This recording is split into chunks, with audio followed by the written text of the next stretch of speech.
আসসালামু আলাইকুম বন্ধুরা, কেমন আছো? আলহামদুলিল্লাহ আমি ভালো আছি। বন্ধুরা, অফিস থেকে আসছি, আইসে কি রান্না করব তো আলু দিয়ে টমেটো দিয়ে মাছ দিয়ে রান্না করব। এই যে আলু তেলে ফালাইছি, কষাইও রান্না করা যায়। তো গ্যাস যাই পোকা দেখে বন্ধুরা তাড়াহুড়া করছি। এই যে দেখো, আলু কড়াইয়ের মধ্যে দিয়ে রাখছি, আর এদিকে যে আলুর ঝোল মানে পানি দিয়ে গলকাইতেছি যাতে তাড়াতাড়ি হয়। এই যে আলু লাড়াচাড়া করতেছি, আলু দিয়ে বড় মাছ, ওই যে রুই মাছ দিয়ে রান্না করবো, মাছ ভাজিয়ে রাখছি। এই যে টমাটোটি দিয়ে দিব গরম পানিটার মধ্যে, গরম ঝোলটার মধ্যে। এই যে টমাটো 160 টাকা কেজি টমাটো বন্ধুরা।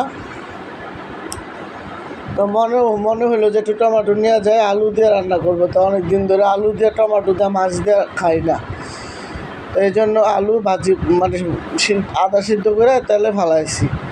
একটু ভাজা ভাজা করলে আর কি তরকারিটা একটু মজা হয়। এই যে বন্ধুরা, লাড়ালাড়ি করতেই আছি, তো অনেক মজা হয় এই তরকারিটা। আমি বিশেষ করে শীতের দিনও বেশিরভাগ রান্না হয়। তো যেহেতু ঘরে ডিমও ছিল না, তো রুই মাছ নিয়েছিলাম, তো ভাবলাম রুই মাছ দিয়ে টমাটো দিয়ে মাছ দিয়ে ধনিয়া পাতা দিয়ে রান্না করলে টেস্ট হয়ে যায়। এই যে বন্ধুরা দেখছেন, অনেক সুন্দর হয়েছে না উপরের কালারটা। তো যদিও আমি তেল কম খাই তরকারির মধ্যে, তেল কম দেই, তো অনেক সময় হয় না পড়ে যায়, বা অনেক সময় একটু বেশি দেওয়া লাগে। এই যে এই মাছগুলো এটাতে দিয়ে দিব বন্ধুরা, মাছগুলো, এই যে মাছগুলা রুই মাছ এটা বন্ধুরা, অনেকটি ডিম হয়েছে বন্ধুরা। তো কয়াতে করা পিস দিয়ে আলু দিয়ে টমেটো দিয়ে মাছ দিয়ে রান্না করি। এই যে দেখো বন্ধুরা, কত বড় পিসগুলা, অনেক সুন্দর। সাথে মরিচ ভেজে রাখছি, যে যেটা খাইবো। তো এটা রান্না করতেছে,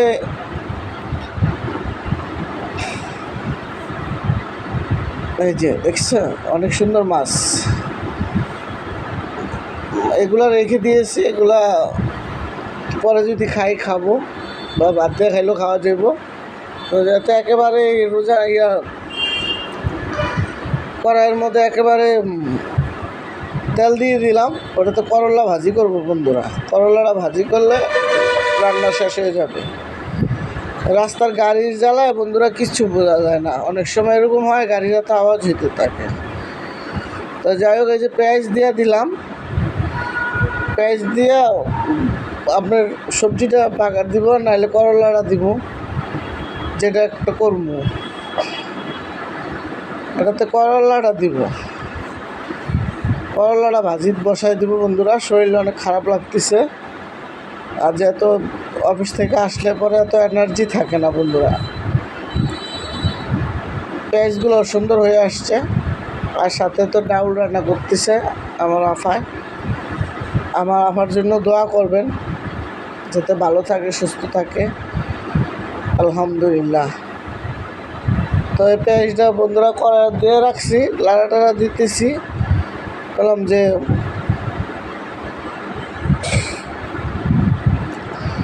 ওই যে দাঁড়ায় বন্ধুরা ঘাইমে গেছি গেলাম গা বাইরে, কারেন্ট নাই, কারেন্ট থাকলেও লাইট জ্বালায় না, ফ্যানটা কোনো রকম চলে, কিন্তু কারেন্ট তো থাকেই না, সারা বাড়িতেও কারেন্ট নেই, যে তুফানে।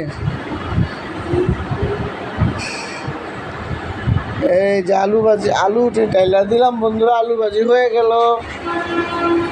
এই যে সুন্দর করে ভাজি লাড়ালাড়ি করতেছে, অনেক সুন্দর হয়েছে কড়াইয়ের আলু ভাজিটা। আর থাকলেও ভাত দিয়েও খাইতে পারবো, আবার রুটি দিয়েও খাইতে পারবো। এটা হলো করলা ভাজি বন্ধুরা, করলা ভাজিটা অনেক সুন্দর হয়েছে, মজা হয়েছে, খুব সুন্দর। উপহার দিবে তোমাদেরকে, আরও বাড়াই দেবো। তো যাই হোক, আর বাড়াই দেওয়ার দরকার নাই, রিজিকের মালিক হইল উপর আল্লাহ, একজনের উছিলা মাত্র।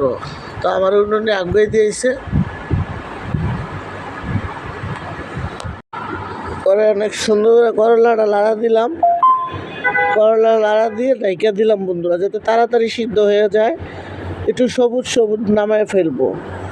এই যে দেখো বন্ধুরা, চলে আসলাম খাটের উপরে। ওই ঘরের একজন আমাকে কাঁঠাল দিছিল অনেকটি, ওগুলা খাইলাম। আর দাদার জন্য কী রান্না করলাম, এই যে ভাত, আলুর ভর্তা, টমাটো, আলু, রুই মাছ একসাথে। এই যে দেখো বন্ধুরা, কি সুন্দর দেখা যাইতেছে, খুবই লোভনীয় খাবার, খুব সুন্দর হয়েছে খাবারটা, রান্নাটাও মজা হয়েছে। এরকম তরকারি অনেক দিন পরে খাইছি, অনেক দিন পরে খাইছি, সবসময় খাওয়া হয় না, বোনও রান্না করে না। এটা আমার ছোট গ্রামে ছিল যখন আমরা আছি। তো তরকারিটা অনেক সুন্দর হয়েছে। এটা হলো আলুর ভর্তা বন্ধুরা, সাথে বাগার দিয়েছিলাম, অনেক মজা হয়েছে। এই যে করলা ভাজি, অনেক মানে লোভনীয় খাবার। করলা ভাজি সবসময় মজা লাগে না, মাঝে মধ্যে লইলে অনেক মজা লাগে। তো অনেক সুন্দর হয়েছে। এই যে খাটের উপরে, এই যে বন্ধুরা অনেক সুন্দর। ডাইনিং টেবিল তো নাই, খাটে বসেই খাইতে হয় বন্ধুরা। খাটে বসেও খাই, নিচে বসেও খাই, একখানে খাওয়াই লাগে। খাওয়ানোর জন্য এত কষ্ট, খাওয়ানো যদি না খাইলাম তাহলে আর কি কষ্ট রইল। এই জন্য আল্লাহ তাআলা সবাইকে একটা করে কষ্ট প্রতিদিন বাড়িয়ে দেয়, কমিয়ে দেয়। আর যে বান্দা নেককার কাজ করছে, ওই বান্দাকে তো ব্যস্ত পাঠায় দেয়, আর কোনো ঝামেলা নাই, কোনো কিছু নাই। পাশের ঘরের থেকে কাঁঠাল দিছিল, এই যে। তো চিন্তা করলাম কাঁঠালটা অনেক মিষ্টি বন্ধুরা, এই তো কই খাই, না খাইলে আবার রাগ করবে। আমি সাধারণত মানুষের ঘরের খাবার কমই খাই।